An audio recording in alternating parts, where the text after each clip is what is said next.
Amém, irmãos? Hoje nós iremos ouvir nosso professor de Escola Bíblica Dominical, o presbítero também, presbítero André, está com a palavra. Aplauda o Senhor pela vida do nosso irmão, em nome de Jesus.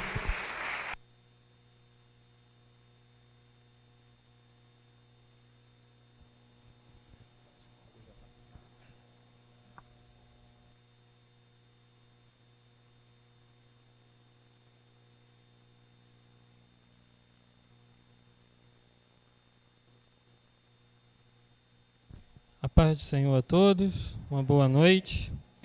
Vamos abrir a palavra do Senhor lá em Josué.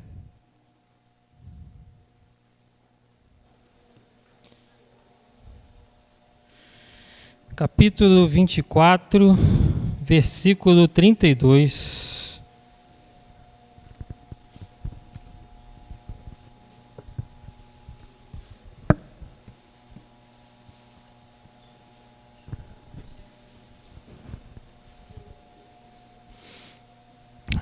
Amém?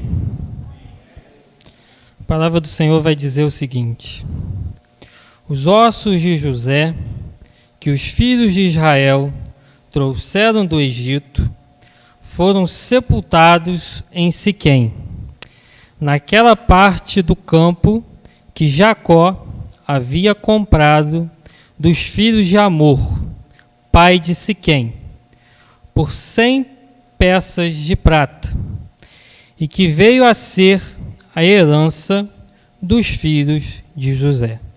Amém? A igreja pode se assentar?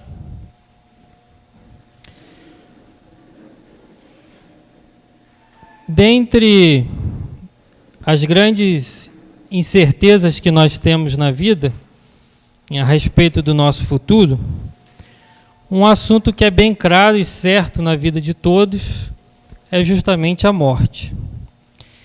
E a palavra de Deus, embora seja um livro sagrado, e na época que a Bíblia foi escrita pelos seus autores, o papel era um recurso muito escasso e caro. Então, se economizava o máximo possível de papel para que pudesse escrever um texto. Isso seja a Bíblia ou qualquer outro texto naquela época. Porém, a Bíblia ela não poupa em nos detalhar sempre essa perspectiva da morte. É muito comum, principalmente no Antigo Testamento, você iniciar, se você, como nós estamos fazendo agora, né, de ler o livro de Atos, mas se você pegar os livros do Antigo Testamento e for lendo eles de forma sequencial, você vai sempre perceber que um personagem surge, ele faz seus atos, mas no final a Bíblia sempre procura relatar a morte. Vai dizer lá quantos anos ele morreu e em qual local ele foi sepultado. Isso é uma repetição constante que a gente tem na Bíblia. E, embora a morte seja uma certeza, e a palavra de Deus nos demonstre isso por várias vezes, a gente não costuma muito pensar ou viver com essa perspectiva, né? E por que a gente costuma viver como se isso não fosse uma realidade? Porque se a pessoa viver sempre pensando na morte, ela, por consequência, ela vai deixar de viver, porque ela vai ficar tão deprimida que ela vai perceber que a cada dia que ela viveu, na verdade, ela ficou mais próximo da morte. Então, geralmente, não é essa a forma que a gente costuma enxergar a vida. Quando a gente começa a enxergar a vida dessa forma, a gente percebe que está num quadro de depressão e vai procurar alguma ajuda. E uma outra perspectiva é tentar encontrar um propósito para a nossa vida, visto que a nossa vida é muito passageira, é muito curta. Se você imaginar que você, após a sua morte, será um ser eterno, que vai viver milhões e milhões de anos, seja na condenação ou seja no céu, você vai ver que essa pequena fração que a gente vive aqui na Terra é menor que um grão de areia da praia, né? Vai ser praticamente irrelevante Vai ser como num piscar de olhos, vai significar o que a gente viveu aqui. Então, considerando todas essas perspectivas, como que a gente deve lidar com essa situação? O que a gente deve, então, buscar? Já que a nossa vida é tão curta, os nossos propósitos são sempre limitados. Esses dias eu estava lendo uma reportagem que me chamou muita atenção, onde um profissional estava ensinando técnicas para leitura rápida. Ele é uma pessoa muito viciada em ler livros, e ele falou uma coisa que me chamou a atenção, que, considerando que a vida dele é muito curta e que existem inúmeros livros para ler, quanto mais técnica ele tiver, mais condição de ler livros ele vai ter. Então a gente percebe que, mesmo que você tenha um propósito, a sua vida vai acabar limitando o seu propósito. Se você optar por tentar ganhar dinheiro, você vai chegar num nível daquele dinheiro que você achava que era suficiente, você sempre vai querer mais. Ou em algum momento você vai se frustrar em perceber que você viveu uma vida sem muito sentido, ou você vai ficar nessa correria até a sua morte. E um personagem da Bíblia que vai nos mostrar claramente que ele entendeu qual era o propósito da vida dele, esse personagem foi José. E geralmente a gente costuma pregar a vida de José considerando uma vida que começou lá no poço, com aquela problemática com seus irmãos, sendo vendido como escravo, e terminando a sua vida lá no Egito, de uma forma honrada, como governador.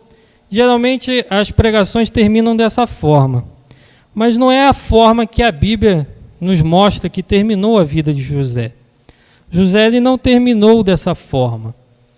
E tem uma outra passagem, essa nós vimos a finalização, né, do texto sobre a vida de José, que a gente encontra na Bíblia. Mas tem uma outra passagem lá em Gênesis 50, que ela é até mais impactante no que diz respeito ao que a gente acabou de ler.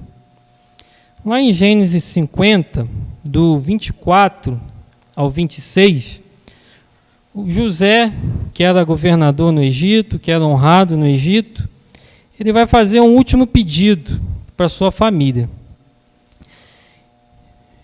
Capítulo 50, versículo 24. José disse a seus irmãos: eu vou morrer em breve, mas Deus certamente visitará vocês e fará com que saiam dessa terra para ir à terra que jurou dar a Abraão, a Isaque e a Jacó. José pediu aos filhos de Israel que fizessem um juramento dizendo: Deus certamente visitará vocês. Quando isso acontecer, leve os meus ossos daqui. Nós lemos em Josué, sendo cumprido esse pedido, né, de José, e aqui a gente vê ele próximo, né, da sua morte, ele tendo essa percepção do propósito dele.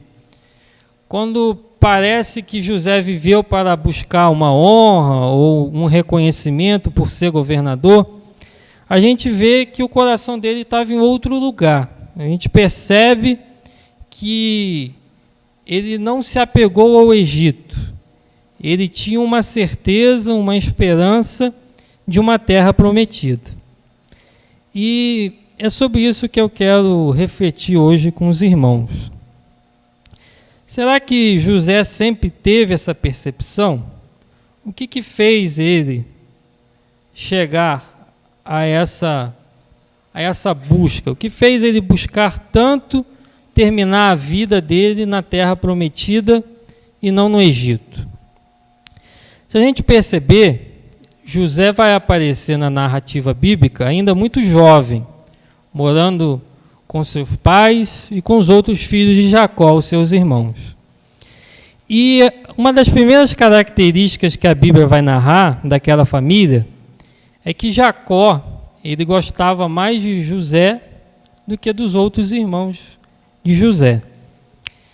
E isso vai despertar uma certa rivalidade entre seus irmãos.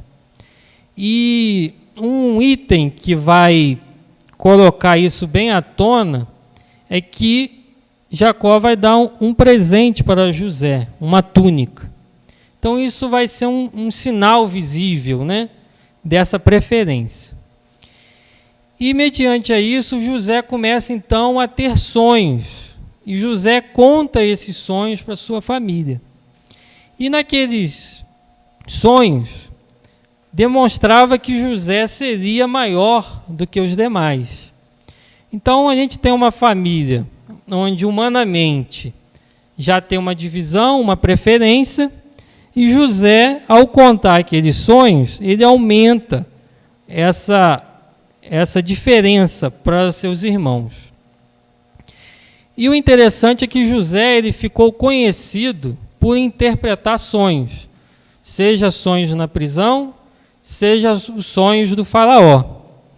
Mas a gente não vê no início da narrativa dele ele interpretando seus próprios sonhos. Ele somente conta.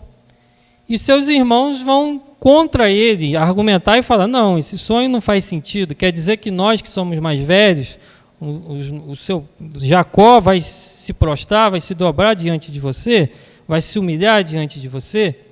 E em momento nenhum ele demonstra que ele tinha interpretado o sonho dele, porque ele não questiona, ele simplesmente parece ter ficado calado diante disso. Então, a gente entende que naquele primeiro momento, podemos por assim perceber, e diante do que vai acontecer com a vida de José e daquilo que ele vai falar quando ele estiver mais idoso, próximo de governar o Egito, a gente vai perceber que parece que ele demorou a entender realmente o propósito dele, a entender o que significava aqueles sonhos. E a primeira coisa que a gente pode destacar em relação a essa conduta dos irmãos dele é em relação à nossa percepção de propósito. Parece que às vezes a gente está querendo disputar quem tem um propósito melhor. Os irmãos de José, todos eles ganharam como herança um pedaço da terra prometida. As 12 tribos representam os irmãos de José. Porém, o próprio José não tem uma tribo para si. Foram os filhos dele que conquistaram. E parece que o propósito de José, naquele início da narrativa, ele parece dividir a família, porque às vezes nós, humanos, a humanidade em geral, ele não consegue entender os propósitos de Deus. A gente parece que, humanamente, uma honra de alguém parece que é um engrandecimento da pessoa. E às vezes a gente não consegue enxergar isso como sendo um grande plano de Deus. Às vezes a gente claramente diz que Deus tem um plano, que esse plano ele é desde o início da fundação do mundo, que esse plano é perfeito, que esse plano vai se findar, como a gente vê lá em Apocalipse. A gente facilmente entende isso e diz que tem fé nisso. Porém, quando chega nos nossos propósitos, parece que a gente está fora desse plano. A gente não percebe que dentro desse grande plano de Deus, a gente tem uma função, que os nossos propósitos, aquilo que a gente vive na nossa vida, seja um emprego, seja um dom que você exerce na igreja, isso tudo está ligado com esse grande plano de Deus, interligado, né? E parece que, às vezes, esses propósitos estão em conflitos, quando, na verdade, diante do plano de Deus, está tudo em harmonia. Então, o primeiro conflito que a gente vê nessa família é em relação a isso. Outra coisa que a gente percebe na vida de José é que são pequenos detalhes que Deus vai mostrar que Ele está no controle do mundo. em uma narrativa da vida de José, o pai dele vai pedir que ele vá ao encontro dos irmãos dele, para levar uma mensagem. E José ele vai se perder no meio do caminho. E nesse momento, um viajante, uma pessoa que a gente não sabe nem o nome, a Bíblia nem relata o nome, ela vai perceber que José está perdido, e com isso ela vai orientar onde os irmãos de José estavam. É interessante que isso parece uma coisa tão banal, uma coisa tão simples. Quem nunca na vida não ajudou alguém a achar um lugar, a achar um endereço? Porém, se você perceber essa condição, o que acontece imediatamente, você vai ver que ele vai achar os irmãos dele, os irmãos vão ver que ele está sozinho, sem o pai, e vão armar para tentar matar a vida de José.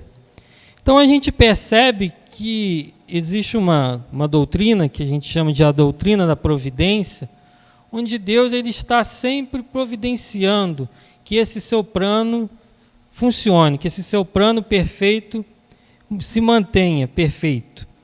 E que não precisa de grandes coisas, são as pequenas coisas do dia a dia que vão nos levando, e até essa arte é interessante, que ela mostra, né, um ponto final, um ponto de chegada, e a gente percebe que o caminho não é reto, ele é meio tortuoso, né?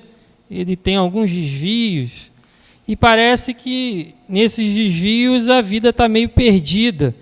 Parece que naquela situação não deveria ser Deus, né? Se aquele homem indicasse a José o caminho, José achasse uma riqueza, alguma coisa, a gente acreditaria que Deus agiu com providência.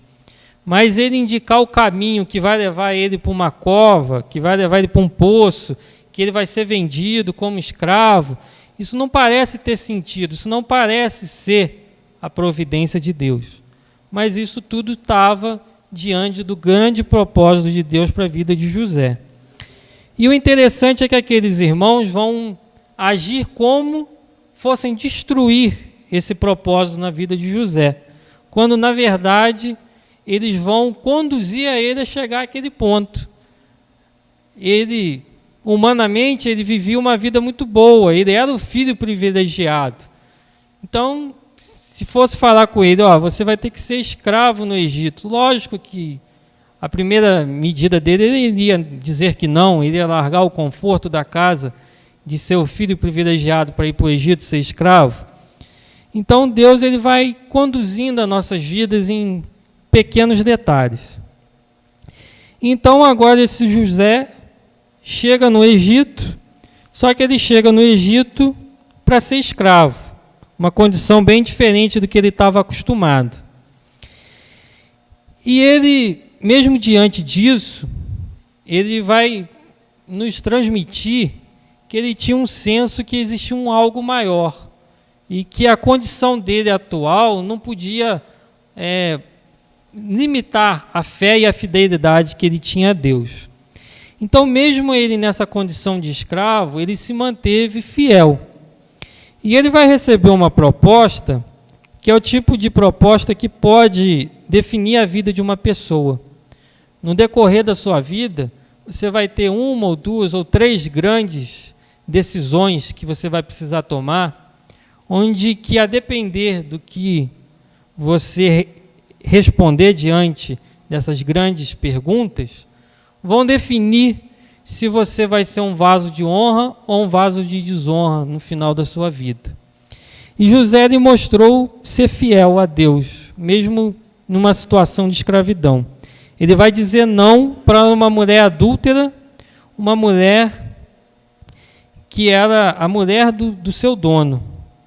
E o interessante é que a fidelidade de José, diferente do que a gente pode imaginar, não melhorou a vida dele. Pelo contrário, piorou. Ele, de escravo, ele passou a ser um preso. E a gente tem a percepção que a fidelidade ela vai nos levar para lugares melhores. E a gente percebe com José que nem sempre que não. Embora é a fidelidade que vai nos fazer cumprir o propósito final de Deus na nossa vida e ser um vaso de honra. Porém, em alguns momentos na vida pode parecer que não. Mas isso não abalou a vida de José. Muito pelo contrário, ele continuou a ser fiel mesmo nessa condição. E lá na prisão, ele vai interpretar outros 2 sonhos. E o interessante é que ele não vai dizer que ele interpreta sonhos, mas ele vai dizer que Deus o capacita a interpretar os sonhos. Então, aquele homem que a princípio parecia não interpretar os seus sonhos, nesse momento já parece que Deus já deu uma interpretação sobre qual era o futuro dele.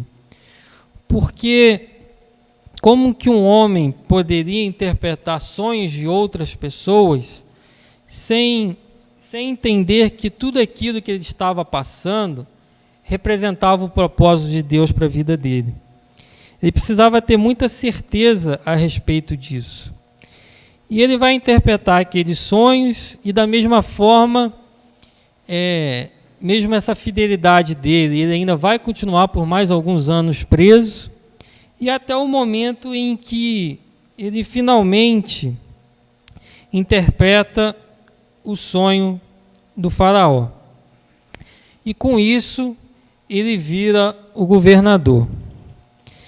E aí é nesse ponto que a gente leu aqui, que quando ele alcança essa grande glória de ser governador, e ele com isso consegue ajudar a sua família, ele vai falar uma frase que vai demonstrar que ele entendeu qual que era o propósito da vida dele.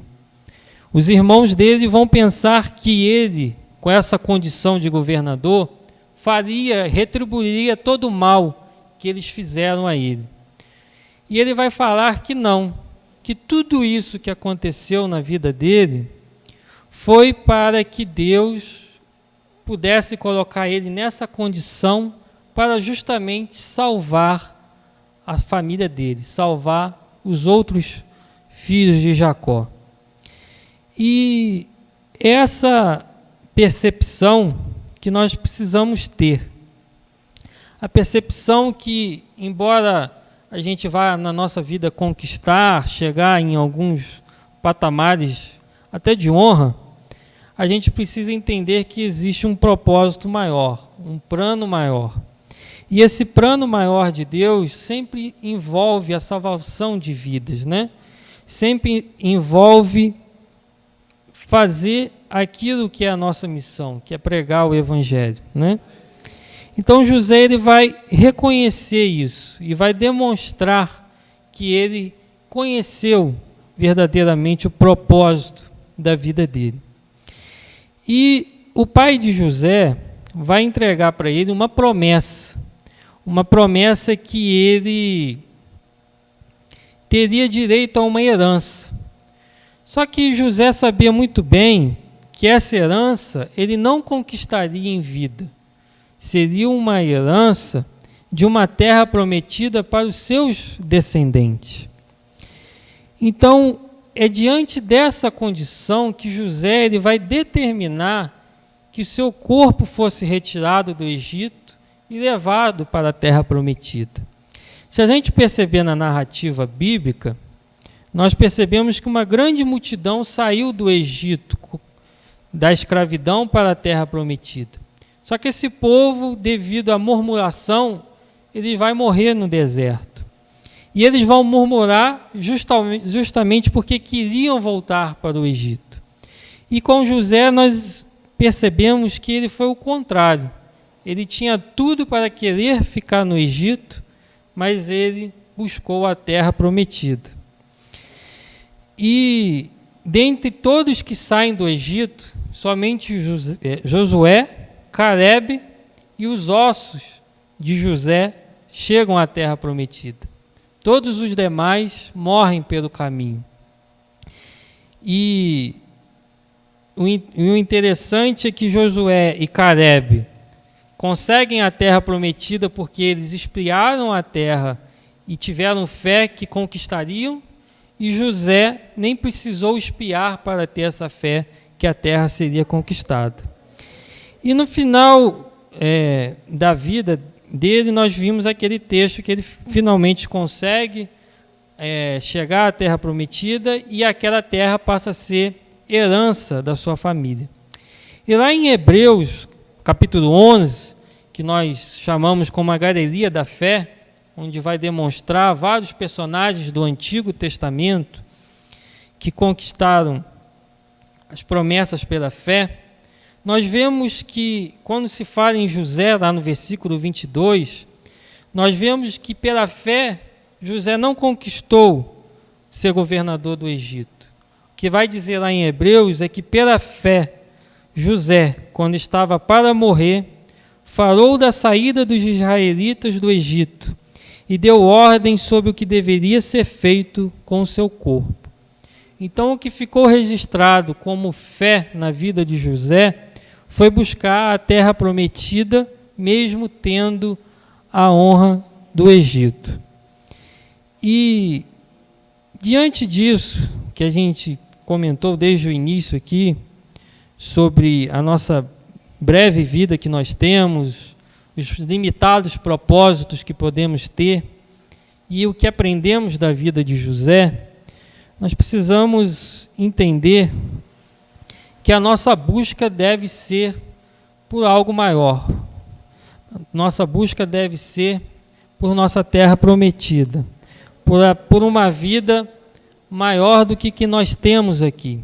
Embora qualquer coisa que você possa conquistar aqui nessa terra seja relevante da glória, de glorificar o nome de Deus, nós devemos ter como referência, como José, buscar as promessas do Pai. O pai dele deu aquela promessa, a promessa de uma terra que foi conquistada por Jacó. Jacó comprou aquele terreno. E essa era a verdadeira herança de José. Amém? Vamos colocar de pé, vamos orar a Deus.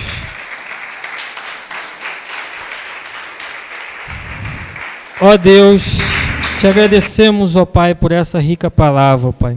Te agradecemos, ó Pai, pela vida de José. Te agradecemos pelo exemplo desse servo, ó Pai, que aprendeu, ó Pai, a viver uma vida para os seus propósitos. Entendeu, ó Pai, que existia um plano muito maior do que os simples sonhos que ele poderia ter. Ele entendeu, ó Pai, que existia uma terra prometida, existia uma esperança, existia uma promessa, ó Pai, de algo maior, de algo mais relevante, ó Pai. O Egito, ó Pai, deu a ele grandes glórias, grandes reconhecimentos, mas a Tua palavra vai dizer que ó Pai, um rei, um faraó se levantou, que não conhecia José, ó Pai. O mundo, ó Pai, quando nós deixarmos essa terra, vai se esquecer de nós, ó Pai. Mas, ó Pai, as Tuas promessas são verdadeiras, ó Pai. A terra prometida é verdadeira, ó Pai. A volta do Seu Filho é verdadeira. Que venhamos, ó Pai, viver uma vida para buscar, ó Pai, as promessas eternas. E não viver uma vida, ó Pai, em busca das promessas terrenas, ó Pai. Ó Pai, entregamos as nossas vidas, ó Pai, em Tuas mãos. Ensina-nos, ó Pai, a ter fé. Ensina-nos, ó Pai, a buscar as verdadeiras, ó Pai, riquezas.